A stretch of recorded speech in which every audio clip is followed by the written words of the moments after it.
Welcome back, viewers. I'm going to be going back to Mathew straight away because we left on licensing. You mentioned something about licensing, being a landlord. There's a licensing requirement. Could you please carry on from there? Yeah, so if you rent a property out, house of multiple occupation, which basically is three unrelated households living in one property, it's a requirement that you apply to your local council for a licence, and you have to have certain compliance in your property to be able to gain that licence. And in places like Gloucester now, as a for instance, if your tenants are students, they've brought out a new student landlord licence as well. So we can see, you know, the Fit and Proper Person Act, which has been in Scotland for a long time. We can see that gradually being rolled out across England, which obviously, on some aspects, people would say is a very good thing because you've got to take care of your tenants. And if you don't, you could lose your licence, etc. And there's the other side of the coin, where it's an extra cost for a landlord, you know, to be licensed and to conform, which obviously is going to have a knock-on effect to increasing rental prices as well. Okay. All right. How much money would someone need to get started in the property business? Again, it depends on what you're trying to achieve. We can show people, and we have clients, delegates, who have bought property by putting in as little as £2,500 of their own money, and then obviously borrowing the rest to be able to buy the property. But you've got to have done your research to know that the property that you're buying with that level of borrowing has the yield to be able to support that debt. That's real key, and that's where the advice and the training comes in, as you were saying, with a good broker, making you understand what your monthly payments are actually going to be while you've taken on that level of debt.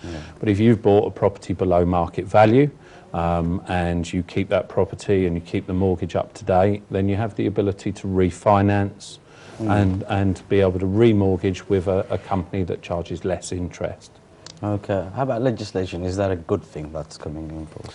As long as it doesn't come in too fast. That's the concern that I would say that I personally have at the moment, is that we're starting to be told this is going to happen, this is going to happen, this is going to happen. And you've got to give us a chance to catch our breath, because if we've had to, as a for instance, on the 1st of October, they brought in that we've got to have smoke alarms on every floor of every property, plus a CO detector in any room of a solid fuel appliance. Lots of people haven't really understood that. So solid fuel is coal, wood, etc., which there aren't that many houses doing that, really. You know, it's more gas central heating, but certainly a smoke alarm should be a norm. It should be something that you have on every floor, if not every room. So I agree with that, because it's safety, you know, it's somebody's life, you know, and why not? It doesn't cost that much money, and once it's done, you make sure you maintain it. Now, you could put it with the hardcore with the electric power mains, or you can put it battery. I would say to all the landlords to put it in the main, because sometimes when the battery goes, you forget to change it. You know. And your tenants in there, so they might not. They might just take the battery out. And absolutely. leave it. Yeah, that's another concern. I mean, it's complication. Life, plus it could damage the property. There's so much other complication comes for just not having that. I was going to also ask a question. Legislation. I mean, is there any mortgage legislation coming out in about a year or two's time regarding buy-to-let mortgages? Everything now is going more towards the affordability, whereas in the past you've been able to, there's been times when they'd lend anybody anything really, whereas now certainly residentially we've seen since last April the affordability of whether you, it's not just about what your turnover of income is per year, which used to be the multiple, it's now what you're left with after expenses. So you know, they'll take out, if you're a bit of a gambler, they'll take out that before working out what you actually earn each month, which obviously has reduced the amount of mortgage that you're able to take on, which obviously limits where you can buy, but they suggest that that's a much more sensible way of lending money, and that we could see that come into the buy-to-let market as well. Okay, so there's some legislation coming in. What different types of rentals are there? Well, we teach everything. I mean, just from simple family buy-to-lets. One of my favourites is renting to a corporate. So you rent the property to a corporate organisation, and that they pay your rent, and it's their employee that becomes the tenant, and it becomes their responsibility. We've touched on students, obviously house of multiple occupation, holiday lets. One of the growth areas that we're seeing is serviced apartments, because of shortage in hotel rooms. Has pushed the cost of hotel rooms through the roof. So certainly in places like London, Manchester, Birmingham, lots of people are moving into the serviced apartment market, even serviced houses, where you take a house on and you get someone who comes in, changes the sheets, changes the towels, just like in a normal hotel.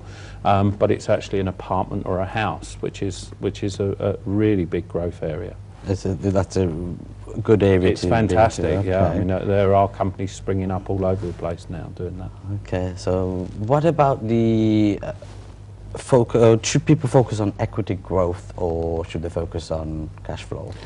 My own personal opinion is that you can't guarantee equity growth. People talk about hotspots as a for instance, so you buy here because the house prices are going up very, very quickly. The downside is you pay this for a house and your rent's only this. How the hell are you ever going to pay your mortgage? So the key is always to have cash flow first. If equity comes in the future, because don't forget you're tying yourself certainly to a 25-year mortgage term. So 25 years from now, hopefully property prices will have gone up. Obviously rents will have gone up in that area. The real key is that the first 5 years, can you survive those first 5 or 6 years? Just like opening a restaurant. You know, every business should have a plan, and they should have enough money behind them to be able to survive the difficult times, which I would always say is at the beginning of any business. I was surprised actually. I was looking at some of the properties that you are offering to your members that you've sourced. Some of them just need £7,000, £6,000 investment. And then you can organise the rest of the through finance and everything. That was quite interesting actually. I'd never realised that you can actually get into the property business with, I know you said £2,500 earlier on, but even for £5,000-6,000 to get into a property market. I mean, we use sources. We don't source property ourselves as a company. So we use companies around the country who do that for a living. They do that on a day-by-day basis. And they bring properties to us, and in certain areas of the UK you can still pick up a property for £20,000, £10,000. In fact, last year I could have got you a property in Newcastle, where I have some property, and I could have got you one for £1,000. Oh, thanks for saying that. You could have got me, so any more, you make sure. Well, I'm buying them. No, you said you could have got me, so I'm looking forward to get a phone call from you. It becomes the level of investment. Obviously, everybody, you know, we talk to our clients and we say, where do you want to invest? And everybody says, London. Well, I want to invest in London. But obviously, if you've got to put a 25% deposit in and you're buying a £500,000 house, that's a serious personal investment. Whereas if you're buying something perhaps in the northeast, the northwest, or in Scotland, where you're perhaps buying something for £30,000, then that 25% is obviously a lot less. So, okay, you've answered my last question. I was going to actually ask you, where should you buy? So you should buy where there's the rental demand. That should always be your key. The first thing that you should look for is rental demand. If there's high unemployment, then people are moving away from an area, and the likelihood is you're going to have a property that's going to stand empty for a period of time. The landlord's worst enemy is an empty property, because you've got to pay the mortgage and all the bills while that property's empty, and anything can happen while it's empty as well. So you could have a burst, you could get somebody break in, you could have a squatter, you know, there are all sorts of difficulties to an empty property. So do your research on rental demand first. Okay, thank you very much, Matthew. We'll come back onto Mr. Ali now. What's your point of view about location? No, I think Matthew is absolutely... Commercially, I'm saying, because that's where... I mean, location, you know, Matthew's absolutely right. Even buying a house, location is important, and even opening a business is very important, it's key, because that will make a break or a loss. I mean, if you open a restaurant or a bar or a nightclub, or whatever, if you don't have it in the right location, it could just wipe out. And to sustain 5 years is a long time. So you have to do your homework. Okay. So you have to gradually build your business. You have to have enough funding to keep you going for 5 years. After that, it's win-win situation. Okay. Oh, it's interesting actually. I've done some research on some of your properties. I've been looking behind your back. Right, okay. On some of the properties. You've got some really beautiful properties, some mega commercial properties. Well, one I converted an old fire station. Old fire station, it's in a landmark building in the heart of the city. It was empty for 40 years. Wow. I took this old building and converted it into a buffet restaurant, a nightclub downstairs, and a shisha lounge. Is that in Coventry? In Coventry. And it was, you know, the project was £3.5 million. Huge massive project, you know, in the heart of the city. Now, Coventry is hugely growing on a student apartment. Just recently, about 5,000 student accommodations going to be built, and it's just got planning approved, and there's more going to happen as well. So you got planning approved for student accommodation? We're hoping to get some planning. So you got commercial downstairs? Yeah, commercial downstairs, first and second floor commercial, and then we're hoping to build up to 10 stories building. So the airspace is free, so you build on it, and there's enough students in Coventry, and Coventry University is the 10th popular university in the country, you know, and 4th in the country. Interesting. Interesting. I mean, your success is on catering and commercial properties mainly. You have residentials as well. We've touched on that. What else is it you're doing in terms of helping other people to become successful? Well, I mean, this year in January, I did a program called MasterChef Promotions. Oh yeah, I've heard of that. And basically we promote chefs across the UK. And as you know, there's a huge shortage of chefs in our business. I mean, Bangladeshi restaurant gives £4.2 billion turnover, huge economy to British economy. But I mean, we're still a shortage of staff, and I know of my own, and a lot of my friends are struggling for staff, and they're closing restaurant down, you know, because they can't get right staff or they can't find skilled staff. So what I wanted to do, the chefs are already there, to give them a bit of a kudos and say, look, there's fame and name for yourself, and train other people. So that's why I did MasterChef Promotion. There was about 35 chefs entered my competition, and out of 35 chefs, there was 10 winners from 10 different regions. And all these chefs, they feel proud of themselves that they've been awarded, and now they can become a success of their own story, you know, and that they become a master chef, and they can train other chefs as well, other students, because I've been doing a lot of training in Coventry, Henley College, which is a hospitality college, and train a lot of staffs there.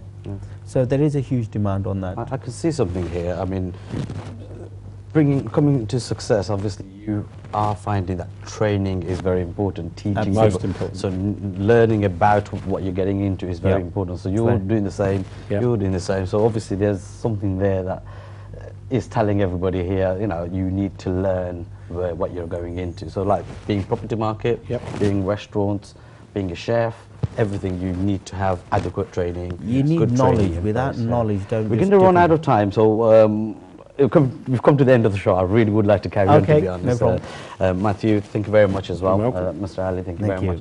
Viewers, we have come to the end of the show for today. I'd like to thank Matthew and Mr. Ali for coming on to the show today, and of course the viewers, you've been watching. Thank you very much. I'd like to say a big thank you to the viewers that have been emailing us, and I hope we have been answering your questions. Also, I think today I have learned a few things about the property market. There's more to come in our next shows. I hope you have too. Remember, viewers, please do email us if you have any further questions on businesstoday@ntveurope.co.uk, and you can, and I promise we will get your questions answered. I'd like to also request our viewers, if you know of anybody who you feel is a successful entrepreneur and would like to appear on the show, or you would like them to come and appear in the show, then please do get in touch with us and email us again. I repeated my email again because I have a few phone calls coming in asking for the email address. It's businesstoday@ntveurope.net. And don't forget, viewers, do visit our website, which is www.businesstodayshow.co.uk. And one little bit of thought for you to remember: we don't grow when things are easy, we grow when we face challenges. I think that's something we need to remember. So for now, viewers, I'm going to come to the end of the show, and that's all from me today. Please remember to visit our website, email us questions, and tune in on the 18th of October at 5 p.m. And for now, tomorrow's business is business today.